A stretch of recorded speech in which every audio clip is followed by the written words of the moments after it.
man, what or who is fear to you? Dana, for me, fear is not living out of my comfort zone. Mm-hmm. I find that fear for me has been a motivator for the majority of my life. That fear is where I get the adrenaline to want to go take risks, to want to go push, to dream, and to make those dreams come reality.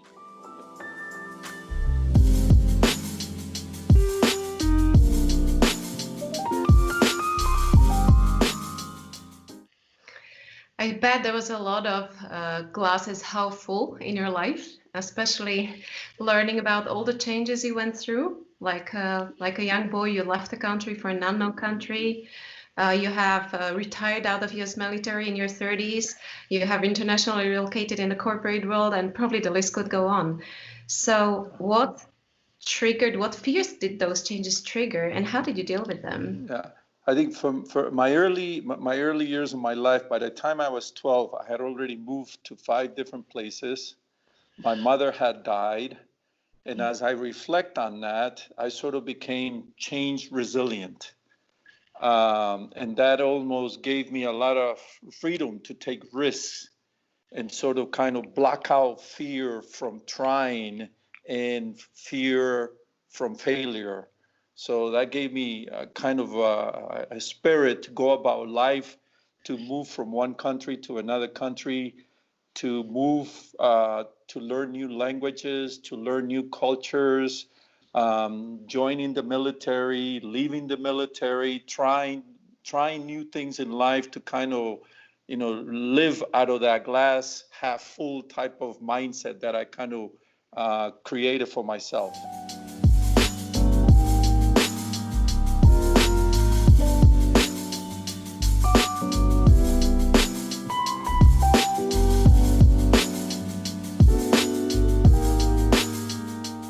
Is this recipe valid also for these times? I think the recipe is a good recipe, even though this is a different timing for everybody. But I think, that being able to do a lot of self-reflection, being able to look into yourself, being able to ask yourself the tough questions, what's important for you in life?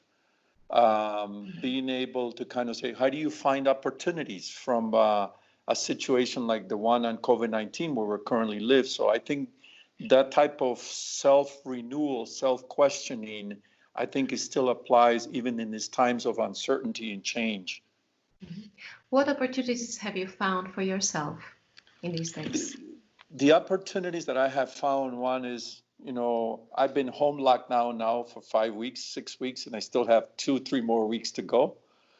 So every morning I get up and I go outside, and there's some ladies that come and clean the streets every morning. I join them every morning for an hour, even though I'm on home lockdown. I put my protector and I put my gloves on and everything, but I think it gives me a great feeling to be out there with them, because they still have a job to do, and these are people that depend on that job to be able to feed their family. So I get a lot of energy out of that, being out with nature, even though I'm not supposed to be out with nature, so I'm still taking a little bit of risk. That's on one side. On another side, every Friday I check in with a couple people that I'm mentoring to see how they're doing. And see what's going on with their lives. During this particular situation, I was coaching one person to become a global CEO, to help them kind of prepare for the interview, get ready for the interview. So we found a lot of time to be able to talk to each other. I'm also helping someone who's one of his employees is currently in another country and is not able to make it back into this country. So how does he stay connected with this person? So this person feels like she has a support system despite being away from home. So you alluded to that, the opportunity we have nowadays, and it's also a way how to deal with fear, is to really help others, to extend the resilience to others who potentially don't have that acquired yet, right? So what would be your one advice to leaders nowadays? I think my one advice is be open to be vulnerable, because these are vulnerable times and nobody has the magical solution in periods of vulnerability. So when you're open and you share your weaknesses, your fears with others, you'll be surprised how some of their fears can also be your own fears. And some of your fears, how you can help to each other and be a support network to each other. In the last week or so, my sister shared a story that her husband and their two sons went through COVID. And it was great to hear her story, smile, how the whole process unfolded. And she says, every day we would ask ourselves the question, what's going to happen tomorrow? And she said, we didn't know. So all we could do is let's just get through the next day. And so for me, it was very strengthening and encouraging to hear how her whole 3-week ordeal process dealing with COVID gave her a lot of more strength. And she's still able to smile through the whole situation.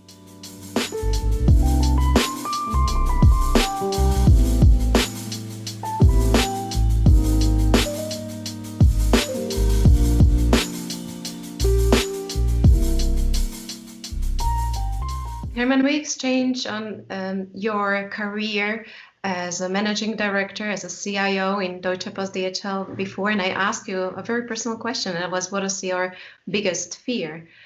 How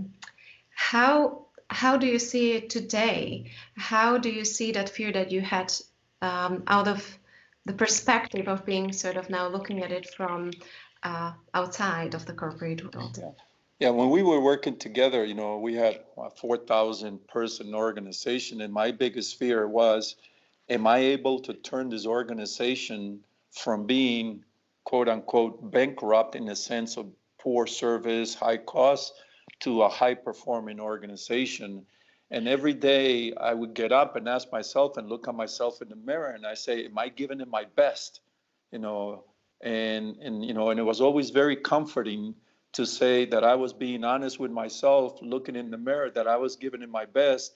And all I needed to do is be patient that the organization would gradually turn around and start moving in that trajectory that I felt that I could take the organization and that the organization would allow me to take themselves. So I was able to overcome my own fear.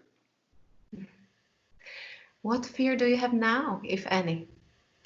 I still have a lot of fears, and one of them is, I chose to enter into a retirement, or what I call more of a changing lifestyle, to move away from the high pressure, high demands type of thing. So my biggest fear now is, how do I stay mentally connected? How am I able to give back to others my experiences, the knowledge that I have gained? And the way that I've chosen to do that is to continue to be a coach and mentor for many people, also my own family, where they reach out to me for help and support in terms of the younger generation. So I'm feeling that my fear of giving back is no longer a fear, that I can still make a positive impact in the life of other people. So it almost sounds like a fear is a blessing. A fear is a blessing, and a fear is an opportunity. And I think the challenge is to make the best of that opportunity and to let go of that other energy that can overtake the aspects of the fear. Thank you, German.